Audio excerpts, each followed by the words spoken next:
What's up guys, Austin here from Airsoft Station, and today we are reviewing the CYMA RPK. Now essentially an RPK is an AK-47's big brother. Instead of being more of an assault rifle, it's an LMG or a light machine gun. And you can tell this gun was built with that suppressive fire idea in mind. First off, we have this bipod up front. It's integrated directly into the gun. It's pretty easy to deploy, a simple clamp there. It swings open and then you just fold it forward. You can post up just about anywhere and lay down a ton of fire, just waves of BBs if you so please. And that bipod sort of helps decrease the fatigue of that. It's pretty easy to fold back up, but you know, my favorite part about this bipod isn't the way it deploys or anything like that. My favorite part is how quiet it is. This is a metal on metal connection right here, and it's not spring loaded or anything. It is free to move around, but the tolerances on it are tight enough that it doesn't actually make that much noise. If you're really booking it, it is gonna clank a little bit, but if you're just running with it, it's pretty quiet. So that's honestly my favorite part, just because stealth is very important in a game like Airsoft. You also have included, out of the box, this 800 round magazine. Now the RPK can take standard AK mags. This is just an extended AK mag, which is very important to know, and I think a great selling point on this gun, just because, you know, the mags, no one wants a proprietary magazine or a special one. These just take standard AK mags, which is awesome.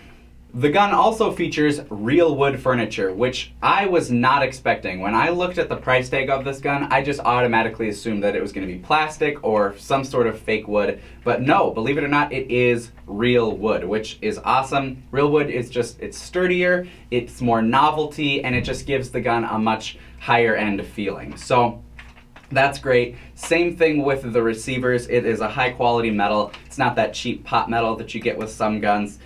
It looks nice, it feels nice. It's got sling points here on both sides, and then also the rail on the receiver here for mounting any optics or side rails that you would want.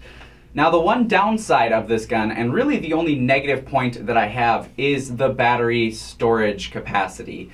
It comes included with a 9.6 volt battery, which is awesome. But it's only 1200 milliamp, which if this is an LMG and you're going to be laying a lot of fire down, you're going to kill that battery relatively quickly. So you may be thinking, oh, I'll just use a 1600 milliamp battery that I have laying around, whether it be brick or nunchuck. But no, as you can see, it doesn't fit. And the compartment for your battery is just a little bit too shallow that the butt plate would not be able to go on. So you're either stuck using the included battery, or I have found two batteries with slightly larger milliamps that do fit. There's this one. This is a 1600 milliamp battery. It's in 3 different sections. That one does fit in there. The butt plate would close. And then also the biggest one that I was able to find that we carry and that fits in here is this one. This is a 2000 milliamp 9.6 volt battery. So you're going to be getting that good rate of fire of a 9.6 and also that increased milliamp hours. On a 2000 milliamp battery, this gun would get approximately 4,000 shots. So 4,000 shots is definitely decent, but you're not going to be able to throw a massive battery in here and have this last for thousands and thousands and thousands of shots. 4,000, like I said, it's definitely decent, but that is the one downside of this. I will have links to both of these batteries on our website in the description, so if you do pick this gun up and you want those larger batteries and you don't want to be stuck with the 1200 milliamp battery, definitely I encourage you to pick those up. We chronoed the gun with the included 9.6 volt battery, and the FPS averaged right around 440 FPS. There were a couple drastic drops down into the 380, 390 FPS range, but I do not believe that was the gun being inconsistent. I believe I had a couple contaminations of 0.25 BBs. So the majority of the chrono was with 0.20s, and those drastic drops were a few 0.25s getting shot through. So the FPS would naturally go down. And just know that I don't believe that was the gun.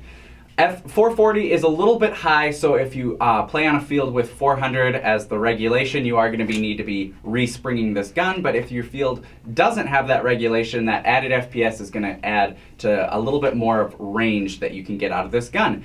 The rate of fire was right at 11 and a half, which is perfect in my mind for this. If you're laying down a ton of fire and you're holding that on full auto for a long time, you don't want a super high rate of fire gun just because that's going to be a lot of wear and tear on your gearbox. And also the RPK, the real steel RPK shoots at about 11 to 12 rounds a second, which, you know, that's just added sense of realism. So that's, again, with a 9.6, you're going to be getting that realistic rate of fire, and you're not going to be putting a ton of wear and tear on your gun.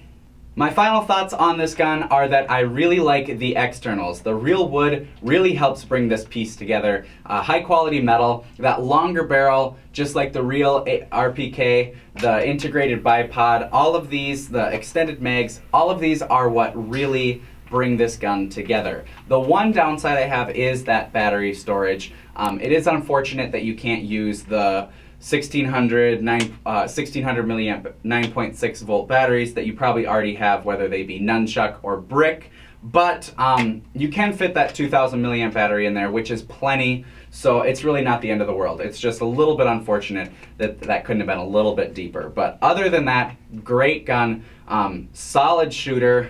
Overall, I really like it. So that's about it for this review, and until the next one, have a good one, guys.